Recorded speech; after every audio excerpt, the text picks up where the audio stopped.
Good morning to all of you. Last लेक्चरमध्ये आपण energy level diagram, नंतर electron emission, नंतर इलेक्ट्रॉन मोबिलिटी असे जे टॉपिक्स आहेत ते बघितले होते.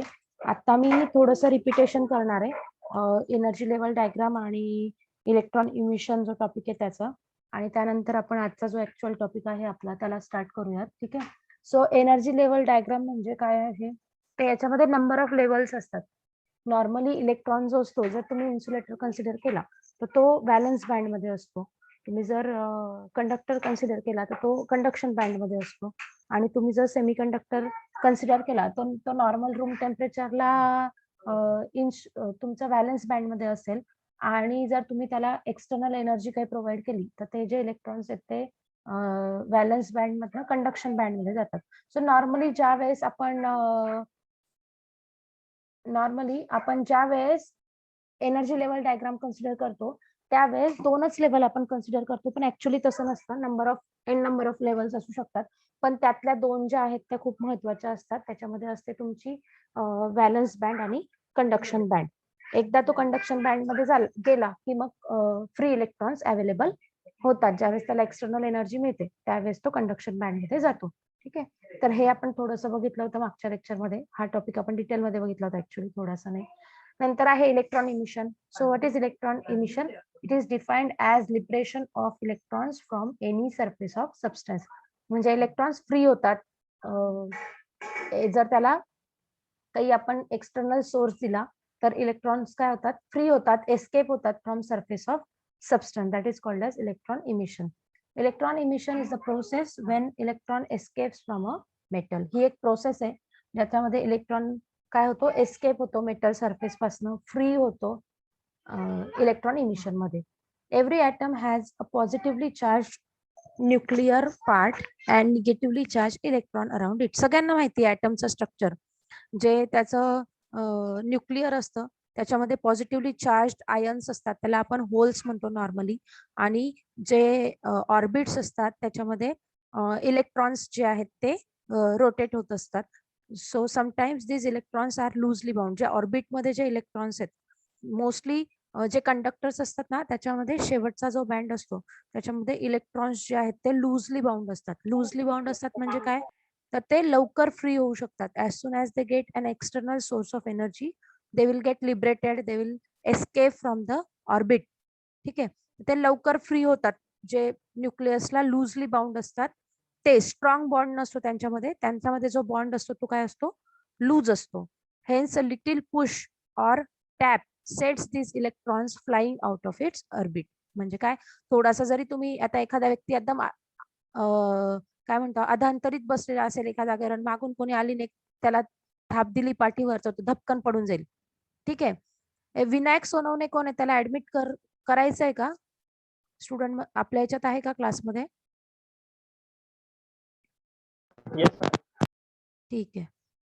ठीक आहे. तर ते जे इलेक्ट्रॉन्स म्हणजे थोडासा जरी तुम्ही धक्का दिला तर तो धपकन पडून जाईल. ठीक आहे. आणि एखादा व्यक्ती एकदम जमिनीला एकदम घट्ट पकडून बसलेला असेल त्यामुळे त्याला तुम्ही जोराचा धक्का दिला तरी पण त्याला खूप जोराचा धक्का लागेल पडण्यासाठी. तसंच याच्यामध्ये पण आहे. जे आउटर ऑर्बिट्स मधले इलेक्ट्रॉन्स असतात ना ते लूजली बाउंड असतात. ठीक आहे. So as soon as you give some external energy म्हणजे पुश, एक्सटर्नल एनर्जी कुठल्या फॉर्म मध्ये असेल, लाईट असेल, व्होल्टेज असेल, तर अशा फॉर्म मध्ये एक्सटर्नल किंवा सेकंडरी इमिशन असेल म्हणजे दुसरे इलेक्ट्रॉन्स त्यावर बंबार्डिंग केलं तर हे टाइप्स ऑफ पुशेस झाले. As soon as they get external source they will fly out of their orbit. ते रिमूव्ह होतात ऑर्बिट मधून. ठीक आहे. So work function of what is work function. आता इलेक्ट्रॉन इमिशनचे टाइप बघण्याआधी आपण वर्क फंक्शन काय आहे ते पण आपण बघितलं होतं. The amount of additional energy required by an electron to leave the surface of metal is called as work function. त्याला सरफेस पासून लिव्ह होण्यासाठी जेवढी अमाऊंट ऑफ एनर्जी रिक्वायर्ड आहे त्याला वर्क फंक्शन असं म्हणतात. ठीक आहे. It is expressed in electron volt. हे कशामध्ये एक्सप्रेस केलं जातं, इलेक्ट्रॉन व्होल्ट मध्ये. Metals have free electrons that can move from one atom to the other within the metal. मेटलमध्ये काय असतात, फ्री इलेक्ट्रॉन्स असतात, ते त्याच्यामध्ये मूव्ह होत असतात विद इन मेटलमध्ये. But if they try to escape the metal surface they are unable to do so. पण ते एस्केप होऊ शकत नाही आणि त्यासाठी त्यांना काहीतरी एक्सटर्नल ऍडिशनल एनर्जी लागते आणि त्या एनर्जीलाच आपण वर्क फंक्शन असं म्हणत असतो. Due to attraction between the negative and positive charges. आता काय होतं याच्यामध्ये, त्याचा जो as soon as the electrons which are free, as soon as they try to escape the surface of metal, they will again gets attracted towards the surface of metal. का तर electrons वर negative charge असतो आणि ते ज्यावेळेस बाहेर पडण्याचा प्रयत्न करतील त्यावेळेस तो सरफेस जो असेल तो काय होईल, पॉझिटिव्ह चार्ज होईल त्याच्यावर आणि त्यामुळे ते परत काय होतात, they are pulled back towards the surface of metal आणि त्यामुळे ते मेटलच्या सरफेस पासून लिव्ह होऊ शकत नाही, फ्री होऊ शकत नाही, एस्केप होऊ शकत नाही. मग हे करण्यासाठी काय लागणार, तर एक्सटर्नल सोर्स ऑफ एनर्जी लागणार. दस the electrons forced to stay inside the metal due to the attractive force, due to the attractive force. This barrier provided by metal, आणि हा जो अट्रॅक्टिव्ह फोर्स आहे ज्याच्यामुळे इलेक्ट्रॉन्स फ्री होऊ शकत नाही त्याला सरफेस बॅरियर असं म्हणतात. तर ह्या सरफेस बॅरियरमुळे इलेक्ट्रॉन्स जे आहेत ते फ्री होऊ शकत नाही जरी त्यांच्याकडे सफिशियंट अमाऊंट ऑफ एनर्जी असली तरी सुद्धा. However, the surface barrier can be broken by providing a certain minimum amount of energy. एक थोडीशी मिनिमम अमाऊंट ऑफ एनर्जी जर आपण त्याला प्रोव्हाइड केली, जितकी रिक्वायर्ड त्याच्यापेक्षा थोडीशी जास्त, त्याला तो बाउंड आहे, त्याला फ्री करण्यासाठी काहीतरी एनर्जी रिक्वायर्ड आहे, त्याच्याकडे थोडीशी आहे, अजून ऍडिशनल एनर्जी आपण जर त्याला दिली तर दे will get free, they will get a sufficient amount of kinetic energy and they will escape from the metal surface. This minimum amount of energy is known as work function. जी इतकी energy त्याला required आहे metal surface पासून free होण्यासाठी त्याला work function असं म्हणतात. And when the work function is provided, when the work function is provided to the metal, the consequent liberation of electrons from metal surface is known as electron. Work function दिल्यानंतर जे electrons जे आहेत ते escape होतील, free होतील आणि त्यामुळे ही जी process आहे याला इलेक्ट्रॉन इमिशन असं म्हणतात. वर्क फंक्शन कशा कशावर डिपेंडंट आहे बरं मेटलचं, तर वर्क फंक्शन जे आहे ते 3 गोष्टींवर डिपेंड आहे. पहिलं मेटलची प्रॉपर्टी काय आहे, दुसरं purity of metal and third one is nature of metal surface. So work function of metal is dependent on these 3 properties of metal. First one is property of metal, then purity of metal and nature of metal surface. Types तुम्हाला सांगितलेले होते कुठले कुठले types आहेत.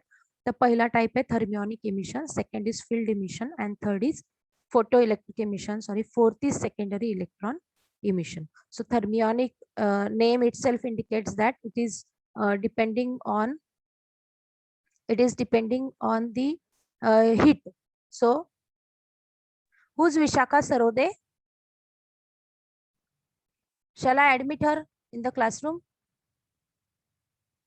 Yes, ma'am. Yes, ma'am. Yes, She has, but she has not written her roll number in front of her name.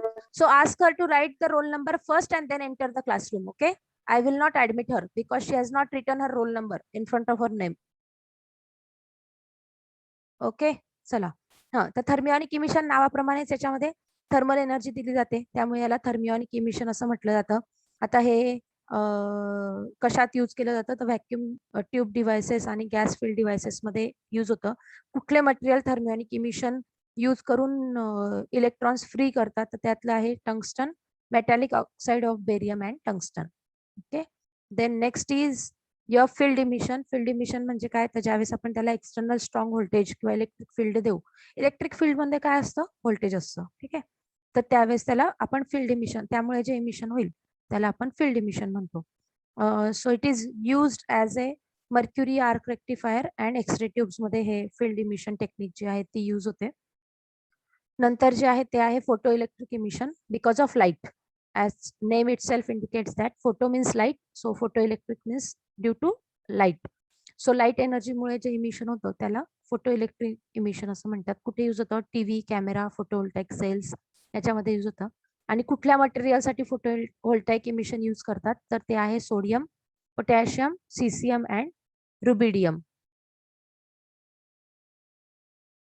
Then last type is secondary electron emission. So it is because of bombarding of external electrons on the surface of your metal. Free electrons त्यावर metal सरफेसवर strike केले जातात with a very high kinetic energy, and hence the electrons get emitted. That is why it is called as secondary electron emission.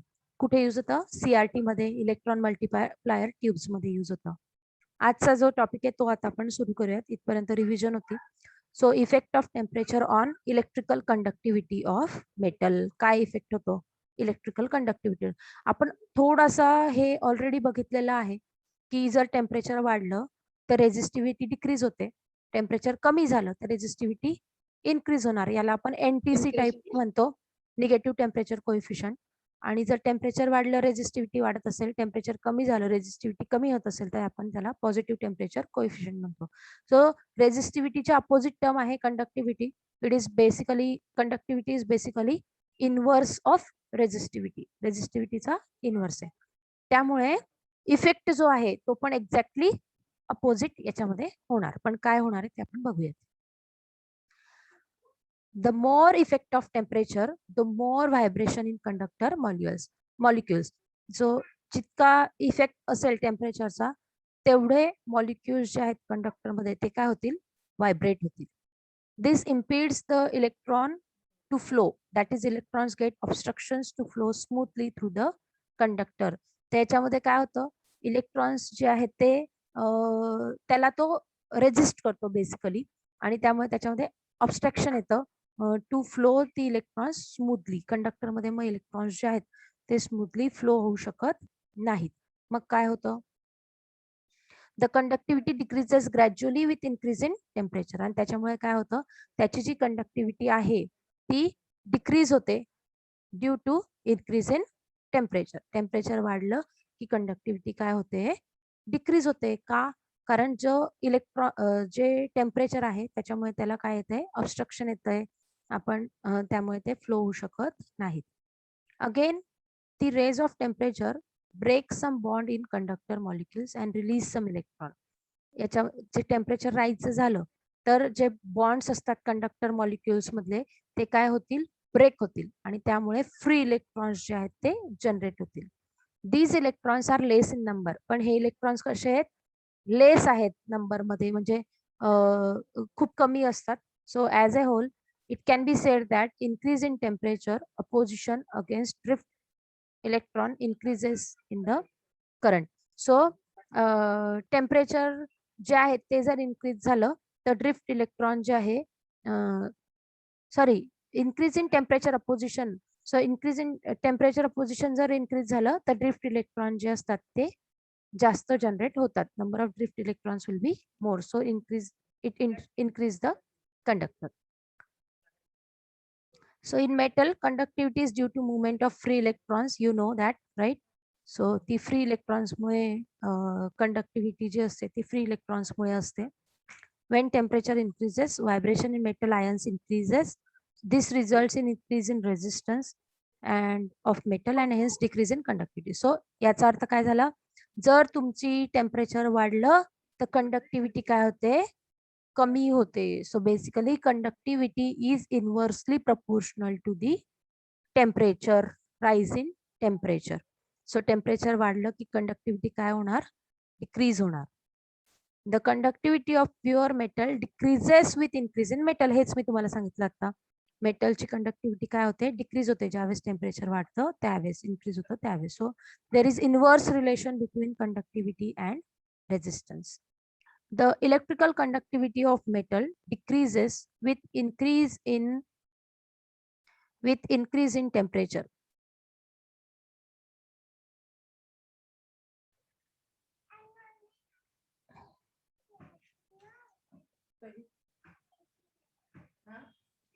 Okay, so electrical conductivity of metal decreases with increase in temperature. Electrical conductivity जी आहे मेटलची ती decrease होते with increase in temperature. Wait. So the thermal conductivity of metal increases with increase in temperature. Okay. Now what is thermal conductivity? Let us see what is thermal conductivity. Thermal conductivity refers to the ability of given material to conduct or transfer the heat. Basically resistivity or conductivity जी आहे ती ability असते कुठल्याही याची. So thermal conductivity is ability of given material to conduct or transfer the heat. It is generally denoted by the symbol K, but can also be denoted by lambda. एक तर small के ने किंवा capital के ने किंवा lambda ने thermal conductivity जी आहे ती इंडिकेट करू शकतो आपण. The reciprocal of quantity is known as thermal resistivity. जी कंडक्टिव्हिटी तुम्हाला आधीच सांगितलं मी, रेझिस्टिव्हिटी आहे आणि कंडक्टिव्हिटी हे जे आहेत ते अपोजिट टर्म्स आहेत एकमेकांच्या. सो ऑब्विसली रेसिप्रोकल म्हणजे काय, 1 upon something is called as reciprocal of that quantity. Okay, so reciprocal of this quantity is known as thermal resistivity. Material with high thermal conductivity are used in heat sinks, whereas material with low values of lambda are used in thermal insulator. आता ज्यांची हाय thermal conductivity असते असे material heat sink मध्ये use होतात. Heat sink म्हणजे काय, तर basically आता तुम्ही जर एखादा आयसी स्टडी करत असाल तर त्या आयसी मध्ये ज्यावेळेस ती हीट होते किंवा हीट केव्हा होते, जेव्हा खूप हाय करंट एखाद्या वस्तूमधनं पास होतो, म्हणजे ते इलेमेंट असेल, कंपोनंट असेल. सपोज आता मी आयसीचं एक्झाम्पल सांगते. जर आयसी मधनं खूप हाय करंट पास होत असेल तर त्या केसमध्ये आयसी जी आहे ना तिचं टेम्परेचर खूप जास्त वाढतं, ती हीट होते आणि ती हीट जर ऍब्सॉर्ब झाली नाही तर त्या केसमध्ये ती आयसी डॅमेज होऊ शकते आणि ते आपल्याला अवॉइड करायचं असेल तर त्यासाठी हीट सिंक्स लागतात. ठीक आहे. सो बेसिकली ज्या हीट सिंक्स असतात त्या अल्युमिनियमच्या किंवा थर्मल कंडक्टिंग मटेरियल्स ज्या आहेत त्याच्या बनलेल्या असतात. So that is why here it is written material with high thermal conductivity are used in heat sinks. तो विथ हाय, ज्यांची थर्मल कंडक्टिव्हिटी खूप हाय आहेत असे मटेरियल जे आहेत ते हीट सिंक्स मध्ये युज होतात आणि ज्यांची कंडक्टिव्हिटी खूप लो आहे असे मटेरियल थर्मल इन्सुलेटर्स म्हणून यूज होतात. ठीक आहे. तर काही मटेरियल असतील त्यांची थर्मल कंडक्टिव्हिटी खूप हाय असेल तर ते हीट सिंक मध्ये यूज होतील. हीट सिंक मध्ये कशासाठी, जी एक्स्ट्रा हीट जनरेट झालेली आहे त्या कंपोनंट मध्ये त्याला ऍब्सॉर्ब करण्यासाठी. सो दॅट त्या कंपोनंटचं लाईफ जे आहे ते काय व्हायला पाहिजे, इन्क्रीज व्हायला पाहिजे, कमी व्हायला नाही पाहिजे. Okay. Wear as the material with low value of lambda, lambda म्हणजे काय तर थर्मल कंडक्टिव्हिटी, ज्या मटेरियलची थर्मल कंडक्टिव्हिटी जास्त आहे, कमी आहे सॉरी, ते मटेरियल जे आहेत ते थर्मल इन्सुलेटर्स म्हणून यूज होतात. आता थर्मल इन्सुलेटरचं एखादं एक्झाम्पल तुम्हाला सांगायचं असेल तर लो थर्मल कंडक्टिव्हिटी कसली आहे तर तुम्ही बघाल घरामध्ये ज्या इन्सुलेशन वापरलेले आहेत वायर्सला ते प्लास्टिक किंवा फायबरचे असतात, फायबर नाही सॉरी रबरचे असतात.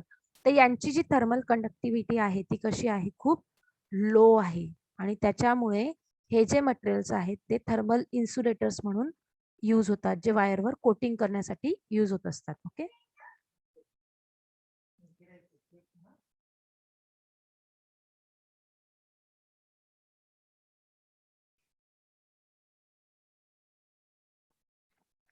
So the thermal conductivity is measured in watts per metre kelvin. याचं जे युनिट आहे थर्मल कंडक्टिव्हिटीचं ते आहे वॅट पर मीटर केल्विन, हे युनिट आहे थर्मल कंडक्टिव्हिटीचं. सो कुठले कुठले मटेरियल्स आहेत त्यांची थर्मल कंडक्टिव्हिटी इथे दिलेली आहे. हे वरचं बंद का नाही होते रे, हे वर चाललं जातं नॉर्मली,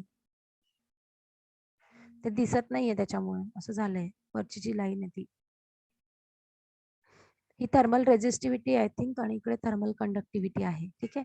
सो डायमंड आहे त्याची थर्मल कंडक्टिव्हिटी जी आहे ती 1000 आहे. सिल्वर आहे त्याची 406 आहे.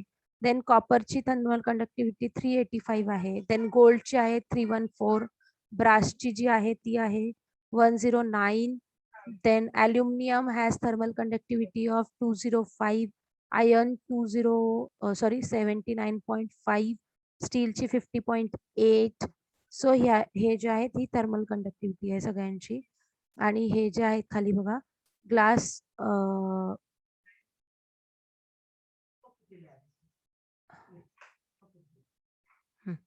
सो ग्लास जो आहे त्याची पण थर्मल कंडक्टिव्हिटी इथे दिलेली आहे, इट इज 0.8 आणि त्यामुळे हा इन्सुलेटर म्हणून यूज होतो. इन्सुलेटर्स जे आहेत त्यांची थर्मल कंडक्टिव्हिटी कशी असते, लो असते. ठीक आहे. So your ice, your glass, your mercury, then concentrates, then water. हे जे आहेत हे वॉटर तर ऍक्च्युली गुड कंडक्टर आहे, पण याची थर्मल कंडक्टिव्हिटी कमी आहे. का? कारण हा खूप लवकर तापतो. ठीक आहे, सो याची थर्मल कंडक्टिव्हिटी जी आहे ती लेस आहे. ओके, हॅलो मॅम, हा बोला. बाकीच्यांना ऍड करा ना. कुणाला ऍड करू? मला दिसत नाहीयेत ते. भूषण आणि बारी इतक्या नावाचं मुलगा. असू दे इतक्या लेट काही लेक्चरला अटेंड नाही करायचं. 10 वाजेचं लेक्चर होतं, आता 10:30 झालेत. त्यांना काही टायमिंग आहे की नाही? So I am not here to admit one by one all the student. ठीक आहे, वेळेवर जॉईन व्हायला पाहिजे लेक्चरला. फायबर क्लास जो आहे त्याची थर्मल कंडक्टिव्हिटी 0.04 आहे, ब्रिकची 0.15 आहे. So these are the different materials. वूडची 0.2 आहे. बघा, आग लागली की लगेच जळून जातं, सो त्याची थर्मल कंडक्टिव्हिटी खूप कमी असणार आहे, 0.04 आहे याची सुद्धा. ठीक आहे, wool, then your polyester, these are having very less thermal conductivity. even your nitrogen, oxygen यांचं बघा लवकर जळतात नाही, त्याच्यामुळे त्यांची थर्मल कंडक्टिव्हिटी जी आहे, पटकन आग पकडतं ना ऑक्सिजन असेल तर, किंवा वाढते आग. सो यांची जी थर्मल कंडक्टिव्हिटी आहे ती खूप कमी आहे. ठीक आहे, so these are the material with the thermal conductivity. So this table indicates the thermal conductivities of materials. Okay, superconductivity. Superconductivity complete म्हणजे काय? So complete disappearance of electrical resistance in various solids when they are cooled below a characteristic temperature. त्यांना काहीतरी एक temperature असेल, त्या टेम्परेचरच्या खाली जर ते आणखीन त्यांना कूलिंग केलं गेलं, then those materials lose their resistivity, those materials lose their properties and becomes thermal superconductors. ठीक आहे, सो एक स्पेसिफिक टेम्परेचर त्याच्या खाली जर ते कूलिंग केलं गेलं तर काही मटेरियल जे आहेत ते सुपर कंडक्टर्स होतात. ठीक आहे, आणि ते जे टेम्परेचर असतं त्याला क्युरी टेम्परेचर असं म्हटलं जातं. The temperature called the transition temperature varies for different materials but generally is below 20 degree kelvin. So हे जे टेम्परेचर आहे याला ज्या टेम्परेचरला कंडक्टर हा सुपर कंडक्टर होतो त्या टेम्परेचरला ट्रान्झिशन टेम्परेचर असं म्हटलं जातं. ठीक आहे, सो त्या केसेसमध्ये ज्यावेळेस मटेरियल सुपर कंडक्टर होतो त्यावेळेस त्याचा इलेक्ट्रिकल रेजिस्टन्स किती होऊन जातो? 0, लेस दॅन 0. त्याचा जो रेजिस्टन्स आहे तो काय होऊन जातो? 0 होऊन जातो, डिसअपियर होतो. म्हणजे काय होतो? 0 होऊन जातो रेजिस्टन्स, आणि त्यामुळे ते सुपर कंडक्टर्स होतात. ठीक आहे, सो जसे सुपर हिरोज असतात ना, का त्यांच्याकडे एक्स्ट्रा पॉवर येऊन जाते, बरोबर आहे ना? तर तशी याच्यामध्ये एक्स्ट्रा पॉवर आली कंडक्शनची, त्यामुळे यांना सुपर कंडक्टर्स असं म्हटलं जातं. ठीक आहे, आणि ज्या टेम्परेचरला हे होतं त्या टेम्परेचरला क्युरी टेम्परेचर असं म्हटलं जातं. नॉर्मली ते टेम्परेचर 20 डिग्री केलं, प्रत्येक मटेरियलसाठी हे टेम्परेचर जे आहे ते वेगवेगळं असतं, आणि ते नॉर्मली 20 डिग्री केल्विन किंवा -253 डिग्री सेल्सिअस इतकं असतं. इथपर्यंत कळलंय सगळ्यांना? Yes, ma'am. Yes, ma'am. Okay. Superconductivity was first discovered by H. Kamerlingh Onnes at the University of Leiden, Netherlands in 1911. यांनी ते मिस्टर ओन्स जे त्यांनी ते डिस्कवर केलं होतं 1911 मध्ये नेदरलँड्स मध्ये. ठीक आहे, काही गोष्टी महत्वाच्या आहेत बरं लक्षात ठेवायचा. कुठल्या टेम्परेचरच्या बिलो ट्रान्झिशन टेम्परेचरचे किती असतं ट्रान्झिशन टेम्परेचर हे खूप महत्वाचं आहे. सुपर कंडक्टर्स म्हणजे काय हे खूप महत्वाचं आहे. याच्यावर तुम्हाला MCQ क्वेश्चन विचारले जाऊ शकतात टेस्ट मध्ये सुद्धा. कोणी ते फाइंड आउट केलं, त्या सायंटिस्टचं नाव काय होतं, कुठे तो काम करत होता, कुठल्या युनिव्हर्सिटीमध्ये, कुठल्या इयर मध्ये ही कन्सेप्ट जी आहे ती पुट केली गेली, हे महत्वाचं आहे. ठीक आहे, सो 1911 मध्ये this concept was first discovered with mercury. Basically हे जे आहेत ना, हा रिसर्च जो झाला तो मर्क्युरीवर झाला. And for this research, he was awarded the Nobel Prize for Physics in 1913 for his low temperature research. या रिसर्च साठी त्याला नोबेल प्राइज जे आहे ते दिलं गेलं या सायंटिस्टला. Okay, so Kamerlingh Onnes found the electrical resistivity of mercury wire. कसली रेजिस्टिव्हिटी त्याने फाउंड केली? मर्क्युरी वायरची. कशी काय फाउंड केलं? त्याचं फाइंडिंग्स काय होते? तर फाइंडिंग हे होतं की ज्यावेळेस त्याने त्याला कूल डाऊन केलं या मर्क्युरी वायरला, तर त्याचा जो रेजिस्टन्स होता तो काय झाला, डायरेक्टली डिसअपियर झाला. काय झाला, डिसअपियर झाला किंवा झिरो झाला. -269 डिग्री सेल्सिअसला. त्याला ऍब्सल्यूट झिरो टेम्परेचर असं पण म्हटलं जातं. The temperature at which all the matter loses it's disorder. त्याच्यामध्ये जे काही रेजिस्टन्स होता तो काय होऊन गेला, झिरो झाला या टेम्परेचरला. Okay. He soon discovered that superconducting materials can be returned to the normal. त्यांना नॉर्मल करू शकतो आपण. That is non superconductors. Actually असा काही कन्सेप्ट नाहीये नॉन सुपरकंडक्टर्स, पण आपण जे सुपरकंडक्टर्स आहेत त्यांना नॉर्मल जसं त्यांच्या बेसिक ज्या प्रॉपर्टीज होत्या त्याच्यामध्ये आणू शकतो by passing a sufficiently large current through it or by applying sufficiently strong magnetic field. त्यांना जर पुन्हा ते जे सुपरकंडक्टर झालेले आहेत त्यांना सफिशियंट अमाऊंट ऑफ एनर्जी दिली, एक्सटर्नल सोर्स दिला किंवा त्यांना मॅग्नेटिक फील्ड मध्ये ठेवलं गेलं तर ते पुन्हा त्यांच्या नॉर्मल जी स्टेट होती कंडक्टरची त्याच्यामध्ये येऊ शकतात. हे पण मिस्टर ओन्स यांचंच फाइंडिंग आहे. ओके, त्यांचंच रिसर्च आहे. The threshold temperature for a superconductor to which from normal conduction to superconductivity is called as, ते ऑलरेडी सांगितलं, ज्या टेम्परेचरला ते कंडक्टर मधनं सुपरकंडक्टर मध्ये कन्व्हर्ट होतात त्या टेम्परेचरला ट्रान्झिशन टेम्परेचर असं म्हटलं जातं. Transition temperatures for classic superconductors are in the cryogenic range, म्हणजे नियर ऍब्सोल्यूट झिरो जी टेम्परेचर आहे त्याला क्रायोजेनिक रेंज असं म्हटलं जातं. तर ही ट्रान्झिशन टेम्परेचरची रेंज आहे for superconductors. They had no electrical resistance. ज्यावेळेस ते सुपरकंडक्टर्स होतात त्यावेळेस त्यांच्यामध्ये इलेक्ट्रिकल रेजिस्टन्स राहत नाही. ते कॅन फाईट एनिथिंग, जसे सुपर हिरोज फाईटिंग करतात ना तसे. सो ते नथिंग कॅन स्टॉप देम. ठीक आहे. So same in case of superconductors also. Superconductor is highly diamagnetic, that is, it is strongly repelled by and tends to expel a magnetic field. Superconductors काय असतात, highly diamagnetic असतात. काय असतात, diamagnetic असतात आणि ते स्ट्रॉंगली रिपेल होतात. ठीक आहे. This phenomena which is very strong in superconductor is called as Meissner effect. हा जो फेनॉमेनॉन आहे डायमॅग्नेटिक असण्याचा and expel from the magnetic field, this phenomena is called as Meissner effect, or one of the two men who discovered it.